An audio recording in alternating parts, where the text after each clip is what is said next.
Dear students, last lecture में हमने set theory के बारे में लर्न किया था। लेक्चर 3 में हम सीखने जा रहे हैं सबसेट्स के बारे में। तो सबसे पहले इसकी डेफिनेशन देखते हैं बच्चों, सबसेट होता क्या है। देखिए क्या होता है आपके पास, the set A is said to be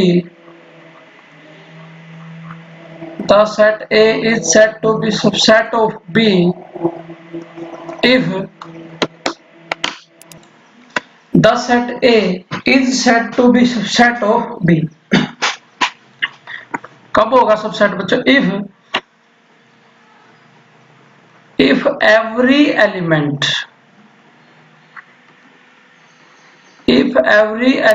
of set A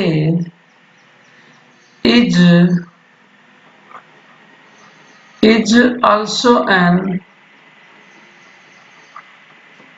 element of B। अगर A का हर एक एलिमेंट B का एलिमेंट हो जाए बच्चों, उसको आप क्या बोलेंगे? सबसेट्स बोलेंगे। और लिखेंगे कैसे इसको? वी राइट, कैसे लिखेंगे? A is a subset of B। इसको ऐसे लिखेंगे बच्चों, A is a subset of B, या फिर इसको ऐसे लिख सकते हैं B is a subset of A। और पढ़ेंगे कैसे इसको बच्चों? ऐसे पढ़ेंगे, देखो A is a subset of B। ठीक है, मोस्टली आपने इसके बारे में स्टडी करना है, ये नोटेशन बहुत कम यूज करेंगे। A is a subset of B, या फिर A किसके पास है? B के पास। A is contained in B, A is content in B, ऐसा पढ़ सकते हैं। या तो ऐसे पढ़ेंगे या ऐसे पढ़ेंगे, या फिर B is superset, B is superset of A। B A का क्या होगा बच्चों? सुपरसेट होगा। इस तरीके से हम जो है सबसेट्स के बारे में पढ़ेंगे। ठीक है, ये नोटेशन होगी इसकी। इसका मतलब क्या हुआ कि जब जब A B का सबसेट होगा, इम्प्लाइज, इसको बोलते हैं इम्प्लाइज या this implies.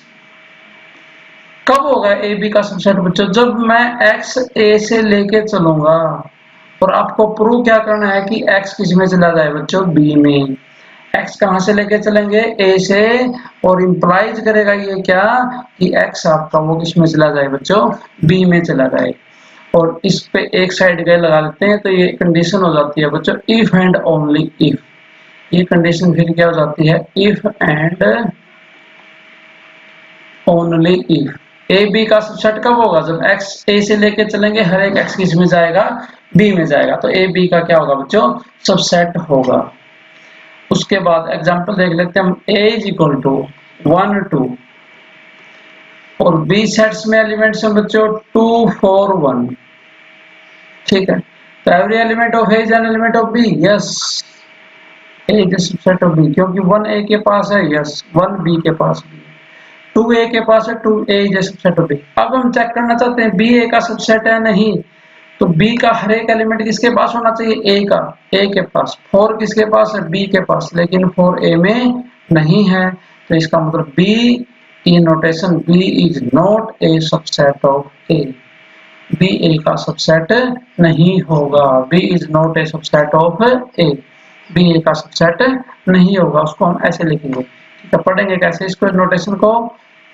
B is not a subset of A। B A का सबसेट नहीं होगा। उसके बाद देखिए बच्चों, रिजल्ट करते हैं कुछ जो कि बहुत ही इंपॉर्टेंट है। रिजल्ट, फर्स्ट रिजल्ट, अगर आप चाहते हो कि A is equal to B, A set B के इक्वल हो जाए, तो आपको दो बातें प्रूव करनी पड़ेंगी। A is a subset of B और B is a subset of. दो सेट कब भी इक्वल होंगे? जब वो एक दूसरे में कंटेनमेंट देंगे। A is equal to B चाहते हैं तो A B का सबसेट होगा और B A का सबसेट होगा। ठीक है, उसके बाद देखिएगा ध्यान से, अगर ए बी का सबसेट है तो उसके लिए प्रूव करोगे आप x कोई a से लेके चलोगे और आप प्रूव कर दोगे कि x b में है तो a b का सबसेट हो जाएगा।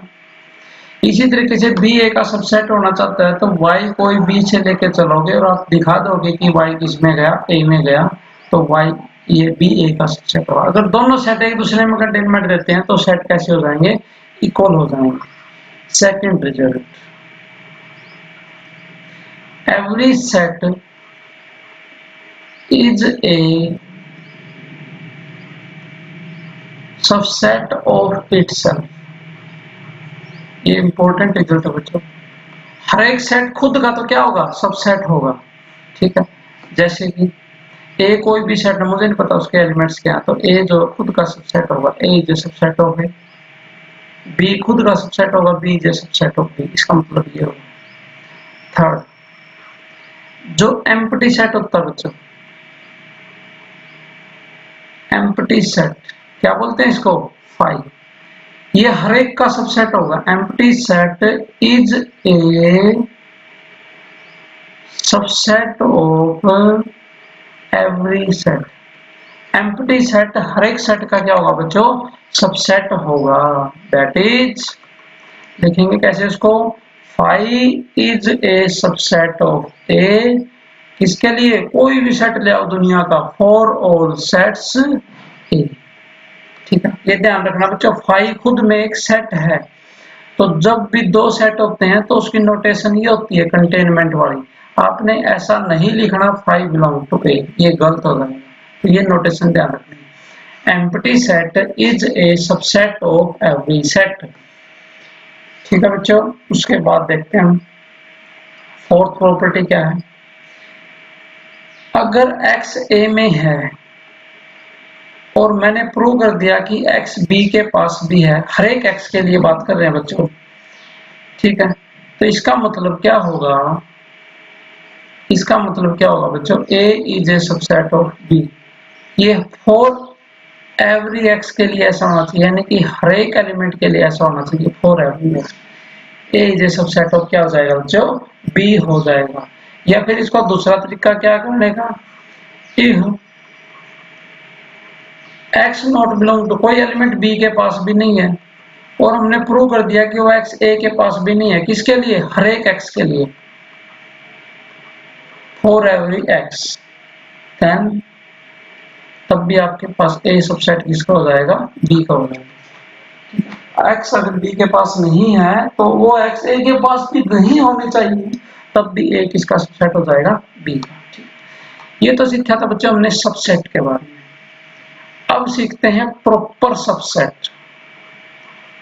प्रॉपर सबसेट जैसा कि इसके नाम से ही क्लियर, प्रॉपर जो फिट हो जाए, प्रॉपर, प्रॉपर का मतलब है जो बड़ा सेट है बच्चों ये वाला, उसके पास कम से कम एक एलिमेंट एक्स्ट्रा हो, ज्यादा भी हो सकते हैं, प्रॉपर बिल्कुल फिट आ जाए उस सेट के अंदर, ठीक है।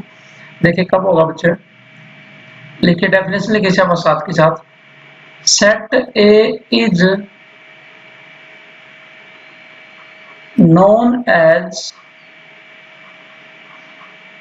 proper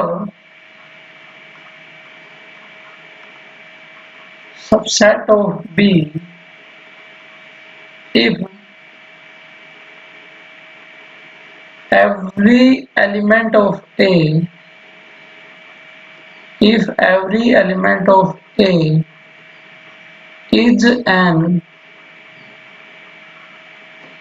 an element of B and, यहां तक तो सबसेट डेफिनेशन होगी, and there is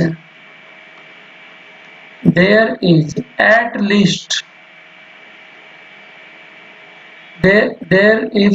least one element in B, ध्यान से देखना, and there is at least one element in B which is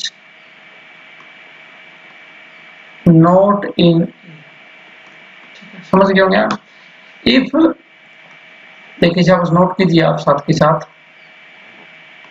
if every element of A is an element of B and there is at least one element in B which is not in A, यानी कि B के पास एक element ऐसा आएगा, there is at least one element in B which is not in A, जो A के पास नहीं होगा। ठीक है बच्चों, नोटेशन क्या रहेगी, यानी कि लिखेंगे कैसे इसको, नोटेशन, इसकी नोटेशन रहेगी बच्चों A is a subset of B, इसके नीचे डंडा नहीं लगाएंगे। और इसको पढ़ेंगे कैसे बच्चों, ए इज ए, यहाँ लिख देते हैं, रीड कैसे करेंगे इसको, ए इज ए प्रॉपर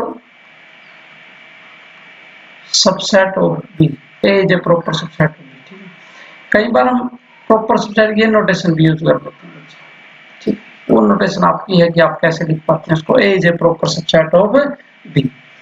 ठीक है, उसके बाद बच्चों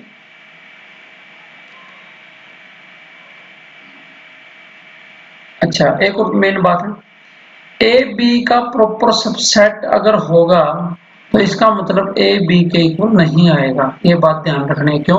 क्योंकि बी में एटलीस्ट वन, कम से कम एक एलिमेंट ज्यादा होना चाहिए, ज्यादा भी हो सकते हैं, 2 बी 3 भी, लेकिन एक जरूर होना चाहिए। जब बी सेट में ज्यादा एलिमेंट होंगे तो ए बी के इक्वल कभी भी नहीं होगा। ठीक है बच्चों, उसके बाद आपने इनमें कंफ्यूज नहीं होना है। जो ये सिंबल्स है बच्चों, ये सिंबल्स किसका है, बिलोंग्स टू, ये जो सिंबल है ये है बिलोंग्स टू का, और ये जो सिंबल है बच्चों ये आपके पास है सबसेट का।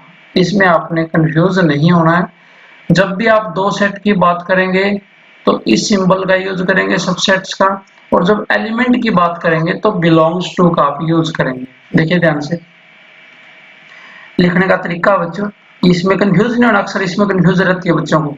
ये सेट लिया बच्चों मैंने 2 4 और 6, 4 एलिमेंट इसके पास है, यस, तो मैं लिखूंगा 4 बिलोंग टू दिस। यही सेट सेम है बच्चों 2 4 6, और यहां मैंने लिख दिया सिंगलटन 4। तो जैसे ही मैंने बच्चों 4 के पैराग्राफ लगाया, ये सिंगलटन सेट बन चुका है। तो दो सेट जब होंगे तो वो कंटेनमेंट देंगे, ऐसे लिखेंगे इसको, सिंगलटन 4 कंटेंट इन, या singleton 4 is a subset of this. ठीक है, ये सबसेट हो गया।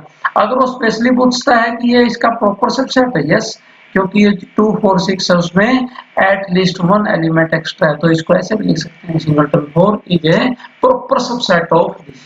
ठीक है, नीचे वाली नोटेशन होगी प्रॉपर सबसेट की, और ये किसकी होगी, आपके पास सबसेट्स की नोटेशन होगी। ठीक है, उसके बाद हम सीखेंगे बच्चों इंटरवल्स के बारे में। इंटरवल्स के बारे में हम सीखने जा रहे हैं।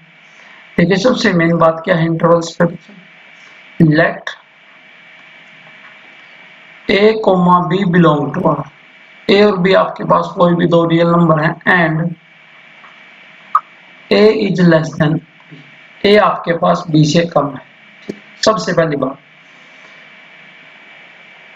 सबसे पहले हम पढ़ेंगे बच्चों ओपन इंटरवल के बारे में।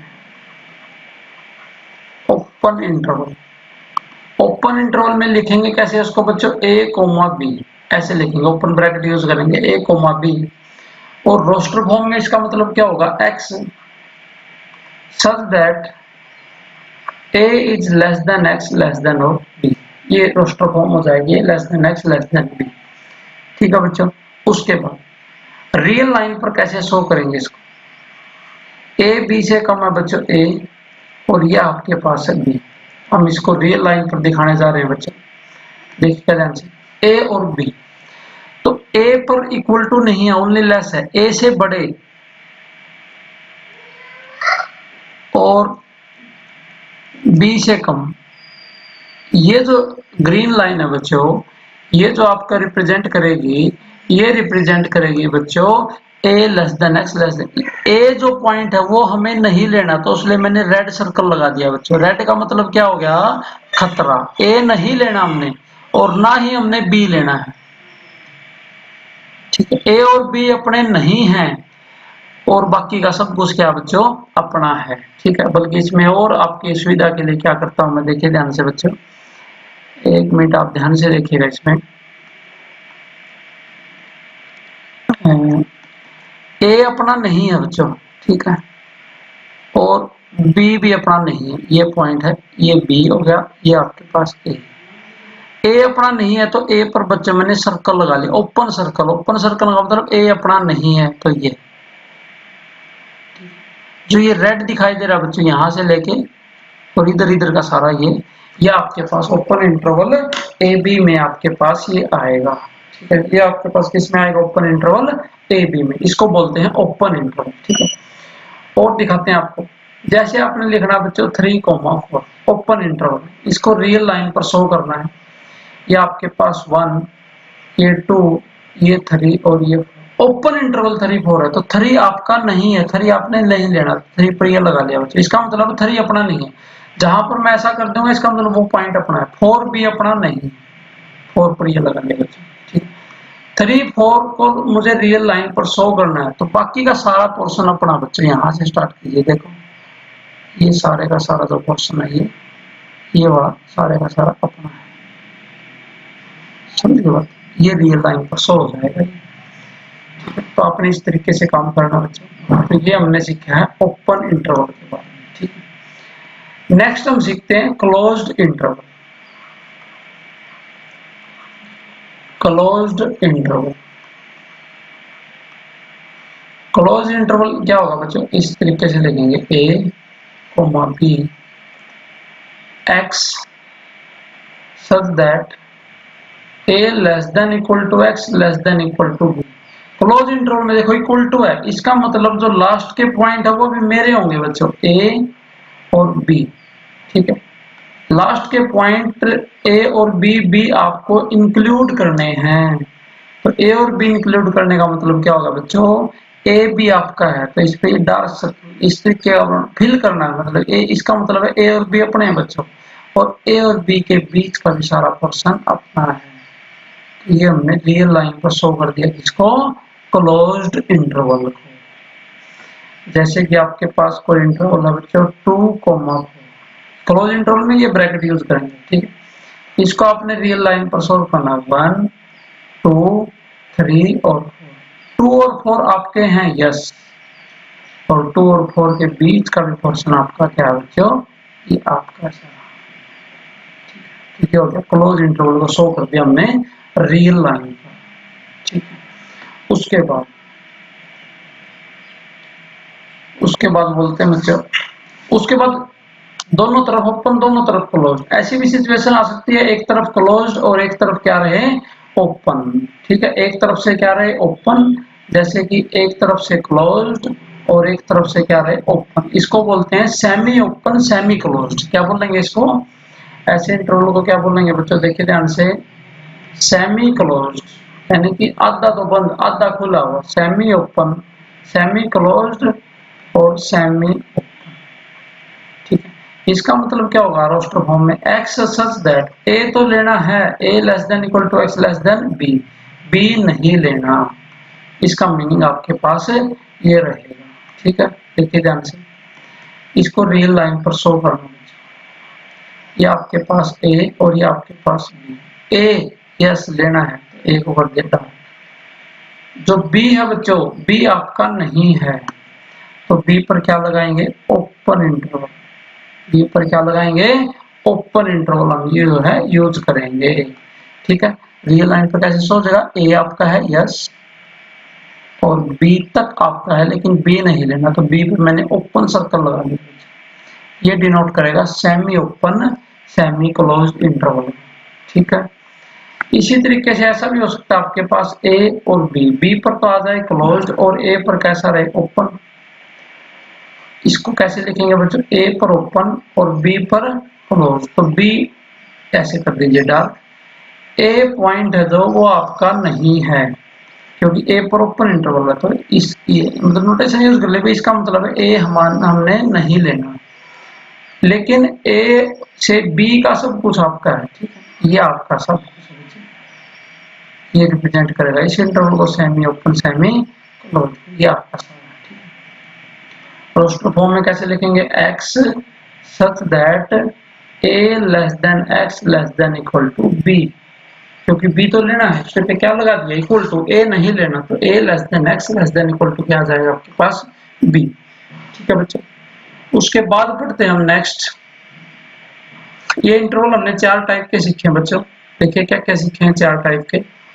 क्लोज्ड इंटरवल, दोनों तरफ से क्लोज्ड, दोनों तरफ से ओपन, एक तरफ से ओपन एक तरफ से क्लोज्ड, और हो सकता है ए से क्लोज हो जाए, बी से ओपन हो जाए।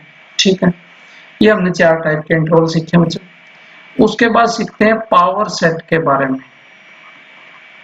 पावर सेट जो कि बहुत ही इंपॉर्टेंट है बच्चों। पावर सेट के बारे में सीखने जा रहे हैं हम। देखिए ध्यान से, पावर सेट क्या होगा, लिखिए शाबाश। Let A B any set, A आपके पास कोई भी एक सेट है बच्चों, let A B any set, then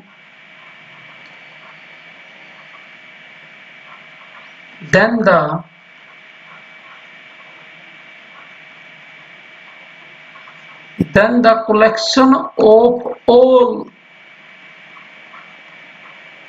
subsets of A is called the power set of A, is called the power set of A, and is denoted by P। Note कीजिएगा आप इसको। The set collection of all subsets, यानी कि जिस set का power set लेना है बच्चों, उसकी कलेक्शन ले लीजिए, किसकी, सबसेट्स की, उसके सारे के सारे सबसेट्स बना दीजिए, जितने आपसे सबसेट्स बनते हैं बच्चों, उस कलेक्शन को आप क्या बोल लेंगे, पावर सेट बोल लेंगे। और नोटेशन क्या होगी उसकी, पी ए। एग्जाम्पल देखते हैं, देखिए ए सेट आपके पास 1,2, मुझे इसके सबसेट्स बनाने हैं, सारे के सारे सबसेट्स तैयार कीजिए बच्चों इसके। देखिए कितने बनेंगे सबसेट्स इसके, 5, क्योंकि हम पढ़ के आए थे empty set is a subset of every set, तो एक तो क्या बन गया आपके पास 5।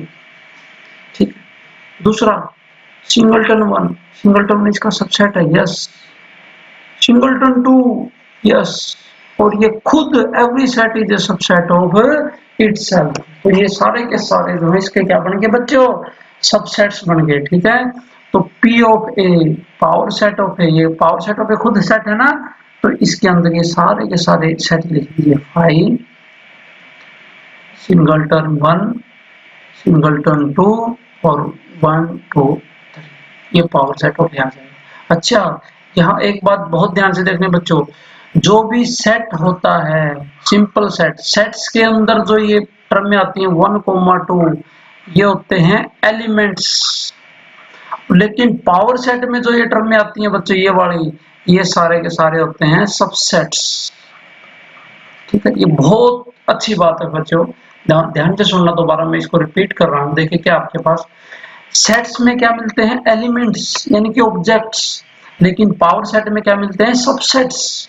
पावर सेट में एलिमेंट नहीं होते बच्चों, देखो ये खुद एक सबसेट सेट है, सबसेट्स हैं, देखो ये करली ब्रैकेट्स में मैंने यूज किया आपको, तो ये ध्यान रखना, सेट्स में क्या मिलते हैं, एलिमेंट्स, और पावर सेट में क्या मिलते हैं, सबसेट्स। अब 3 एलिमेंट ले लेते हैं बच्चों, बी सेट ले लिया मैंने, कोई भी बी ले लिया बच्चों, 1 2 और 3, इसके पावर सेट लिखना, पावर सेट का मतलब इसके सबसेट्स लिखने बच्चों।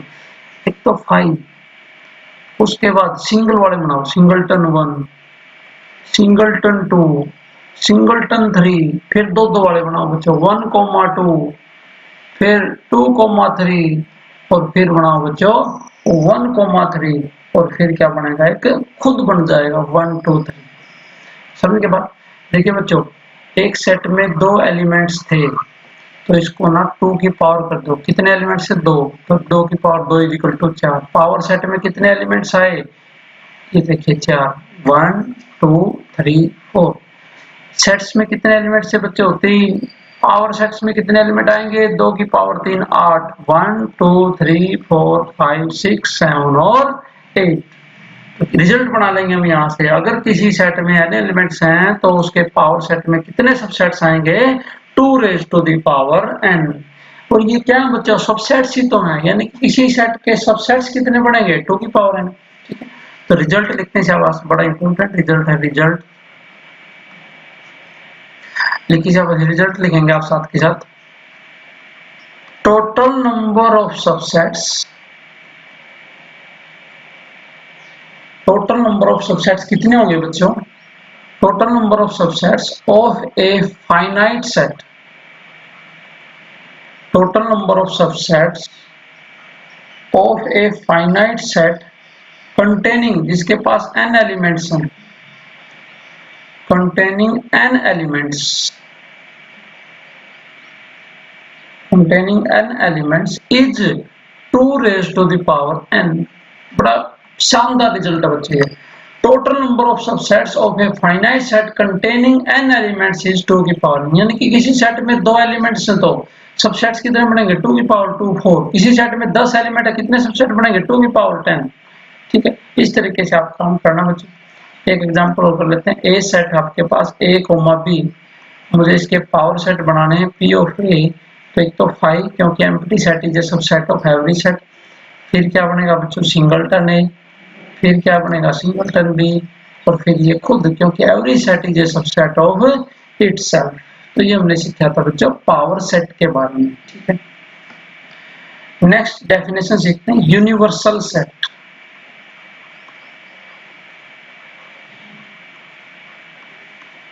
Universal set, universal set, universal set, universe बहुत बड़ा सेट बच्चों। यूनिवर्सल सेट का मतलब क्या हो जाएगा? जो सबसे बड़ा सेट है उसमें से सारे के सारे सबसेट निकल आए। ठीक है, क्वेश्चन लेते हैं बच्चों। यूनिवर्सल सेट की जो नोटेशन है उसको डिनोट करेंगे यू से, यानी कि जब सारे के सारे सबसेट्स हैं वो किसी एक लार्जर सेट के हो जाएं बच्चों। जैसे कि ए कोई सेट ले लिया बच्चों मैंने 2, 4, और बी सेट ले लिया बच्चों 1, 3, 4 और 5, सी सेट ले लिया बच्चों -1, 0 और 1, और यू सेट ले लिया बच्चों मैंने -1, 0, 1, 2, 4, 2, 3, 4 और 5। ये यूनिवर्सल सेट ले लिया बच्चों। ठीक, ए सेट ए, बी और सी को ध्यान से देखो। Set A is a subset of U, yes, क्योंकि every element of is an element of U. B is a subset of U, C is a subset of, सारे के सारे सबसेट्स किसके सेट है? यू के। तो इसका मतलब हियर यू क्या बच्चों? Universal set. Here U is taken as the universal set. Here U is taken as the universal set। U आपके पास क्या हो जाएगा? यूनिवर्सल सेट हो जाएगा। देखिए बच्चों, रियल लाइन पे जब हम इंटरवल यूज करते हैं a, b, या फिर आप ले लीजिए क्लोज इंटरवल a, b, या फिर सेमी ओपन, सेमी क्लोज ले लीजिए, तो सभी का जो यूनिवर्सल सेट है बच्चों ये रियल लाइन पर होते हैं। तो जो कैपिटल R है यानी कि सेट ऑफ रियल नंबर्स है, वो क्या है? यूनिवर्सल सेट्स है इंटरवल का, यूनिवर्सल सेट ऑफ इंटरवल्स। तो बड़ा अच्छा क्वेश्चन है 1 नंबर का बच्चे। इंटरवल्स का जो यूनिवर्सल सेट होगा, जब हम सारे के सारे इंटरवल्स रियल लाइन पर ले लेंगे, तो then the set R of real numbers is considered as the universal set. तो आर को क्या बोलेंगे? Universal set. नेक्स्ट देखिए डेफिनेशन बच्चों, comparable sets.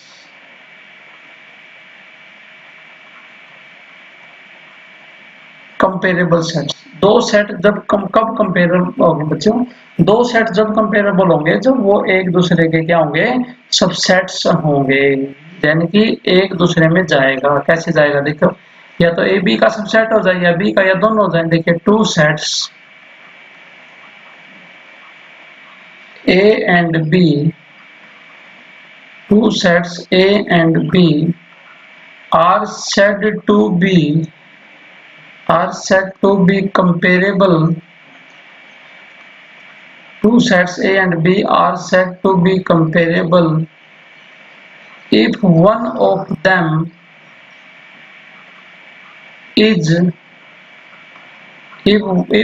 of them is subset of the other. Two sets A and B are said to be comparable if one of them is subset of the other। अगर एक दूसरे का क्या हो जाए बच्चों?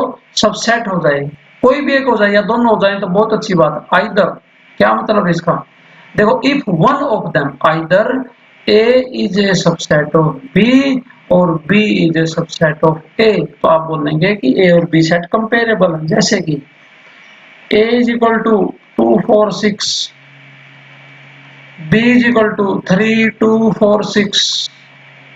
यहाँ देखिए बच्चों ए क्या है, बी का सबसेट है, तो आप बोलेंगे two sets A and B are comparable. A और बी जो सेट हैं वो कैसे होंगे, कंपेरेबल हो जाएंगे। और एग्जांपल देखते हैं बच्चों, A is equal to 1 3, B is equal to 1 -1 5। A B का सबसेट है नो, क्योंकि 3 ए के पास है, बी के पास, बी ए का सबसेट है नो, तो यहाँ पर ए और बी जो सेट हैं ये कंपेरेबल नहीं होंगे, नॉट कंपेरेबल, नॉट कंपेरेबल। तो कंपेरेबल की डेफिनेशन देखिए आप दोबारा से, two sets A and B are said to be comparable if one of them, कोई भी एक हो जाए, if one of them is subset of the other, अगर वो एक दूसरे के क्या हो जाएं बच्चों, सबसेट हो जाएं, तो उन सेट को आप क्या बोलेंगे, कंपेरेबल बोलेंगे। तो ये हमने बच्चों सबसेट्स का बेसिक डिस्कशन किया है। नेक्स्ट लेक्चर में हम एक्सरसाइज 1.2 को सोल्व करेंगे। Thank you, all the best.